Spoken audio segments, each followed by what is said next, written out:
Greetings, adventurers. This is DM Kurt, and I'm pretty happy with my 5th edition group that I got going on. So, as you may know, I've been blessed with having both a 2nd edition group and a 5th edition group going on at the same time. The 5th edition group is meeting at our local public library. So, what we got going on is the party has found out where the cultists are hiding out. They have a dungeon that's 2 days' ride north of town. So the party starts heading northward. They follow the road, and then at night they go about 100 yards or so off of the road, off into the brush, and set up a nice quiet camp. The first night, they had a patrol of skeletons show up. Okay. 2 of them have war hammers, 2 of them have swords, 2 of them have spears, or whatever, There's 6 of them total with shields. We have a Harengon Artificer. Now, there's a 5e group, so you got a lot of more choices than some of the older editions. There's a Harengon Artificer. There's a Dwarven Forge Cleric. There's a Tabaxi Rogue. There's a Moon Elf Bard. And a Halfling Diviner. I thought, okay, we'll see how well this fight with the skeletons go. I mean, they're skeletons. They're not that hard. But it gives everybody a little chance to do a little something. We are 2nd level. So, okay, not a whole lot of firepower, but they still have options. As expected, we have a number of cantrips slung. Okay. There's eventually a turn undead attempted. And the divination mage has grease. I think that's going to be his favorite spell. He uses the spell grease to place a slippery field in front of the skeletons who are coming at the party. The skeletons trip and stumble and fall, and it allows, I believe, the rogue to get up close and smash one of the skeletons while it is prone. Because in 5e, prone allows anybody in hand-to-hand against you to roll with advantage. However, somebody from range is firing at disadvantage because you're taking the prone-supported firing position. And you're at a distance, and you're making such a small target of yourself, you're hard to hit. Okay. He also places grease behind them. Okay. So when the Dwarven Forge Cleric decides to turn undead, go away, they turn around, flee, stumble, and fall. Now, the way grease works, you have to make a dexterity-based saving throw at the difficulty based on the caster's ability. But or fall down. And if you don't fall down, you can still move through the area only at half speed. So it ends up being battlefield control. Not bad for a 1st level spell. Okay. Party carries on. Battle, not hard. Not hard. They take the shields, and they look at the shields, and it has the religious symbol of Dendar the Night Serpent. Now, this is usually Yuan-Ti, but it's a snake cult focused on apocalyptic end of the world. The great snake will eat the world kind of thing. Okay, so there's clues for what's going on with the snake cult. They're apocalyptic. Great. They probably want to wake up their evil god and destroy the world. Cool. These guys travel, and they get to the dungeon at night. The dungeon is on the top of the ground. There is an earthen berm all the way around, and there's basically a big hole in the middle of the field that the berm is around. Okay. Look in the hole. You have basically railroad ties as steps leading down into this hole. There's 2 spikes right at the corners of the hole with 2 ropes tied down, and this thing is muddy, so okay, I guess you have to grab the rope and kind of go down on the rope, you know, holding on to it so you don't slip on the stairs and fall 60 feet, break your neck. There's guards right at the bottom of the stairs, 4 of them with spears. Okay, no armor, just 4 dudes with spears. So what do these people do? They decide, okay, we need to lure some of them up here and then push them down the stairs. Okay, that's one way to take them out. So, I believe it's the bard, creates an illusion of a box. A big box.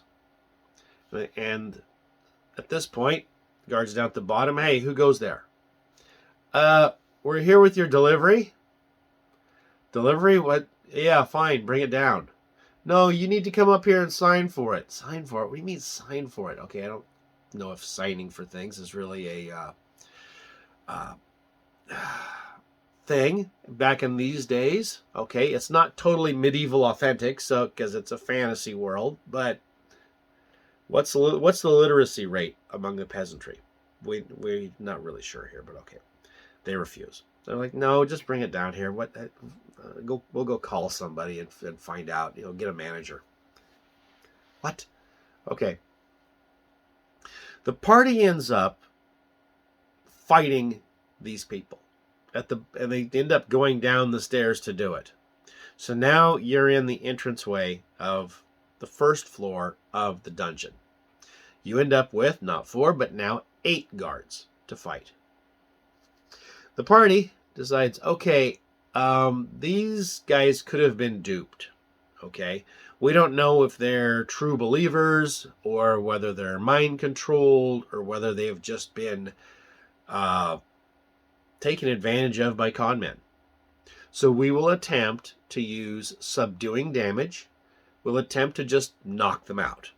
You know, don't use arrows. Don't use killing force if you can help it. Just try to beat them up.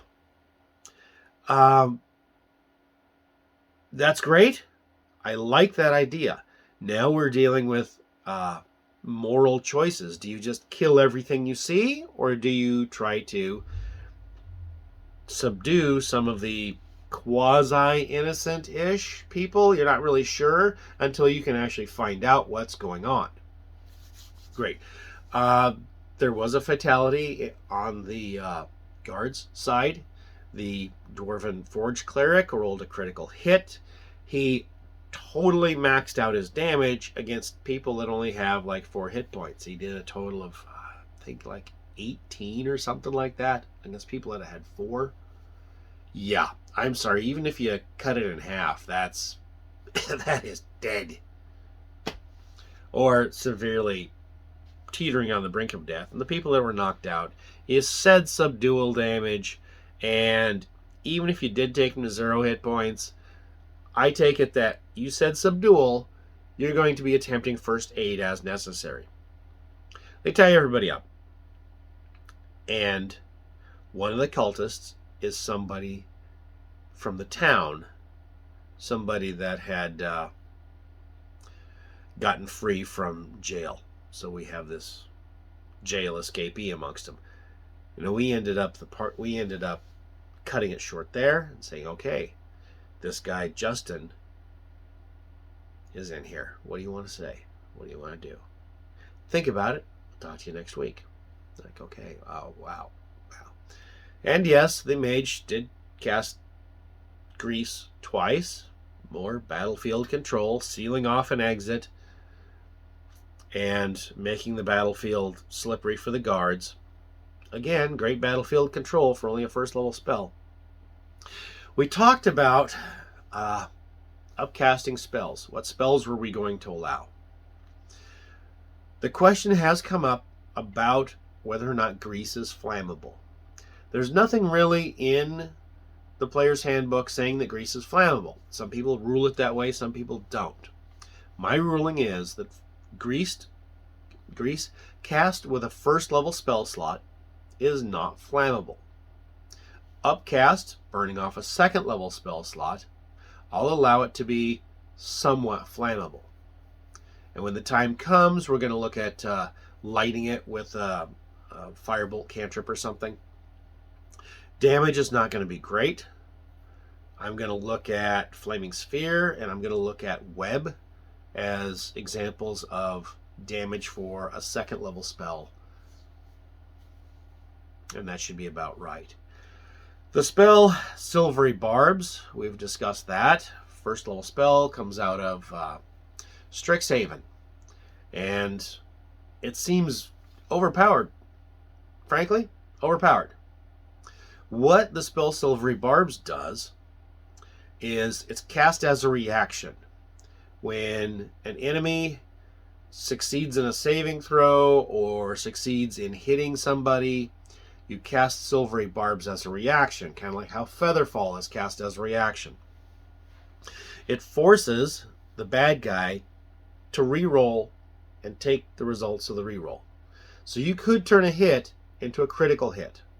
More likely, you're going to turn the hit into a failure or into, well, you change nothing because it still hits because they still roll second time just like the first. But the second thing that Silvery Barbs does is after forcing the enemy to take the reroll, it also grants advantage to one of your allies on one of their upcoming turns for one of their rolls of their choice. That's a whole lot. And solutions? Some people have declared that Silvery Barbs should be a second level spell. As is. Just take it from a first level, make it second. I have discussed with some of my players, and the ruling we're doing is that Silvery Barbs will only do the forced reroll as a first level spell. If upcast as a second level spell, burning off a second level spell slot when you cast it, then it can do both functions of the spell. That's just a ruling we came up with at the table. Well, the ruling we came up with at our table. And, well, that's how our 5e game went. Everybody seems to have had fun. I had fun running it. And we're going to meet Tuesday night for the continuation of what do we do with these people? What do we talk to them about? What questions do we ask them when we question them? We'll see. DM Kurt, out.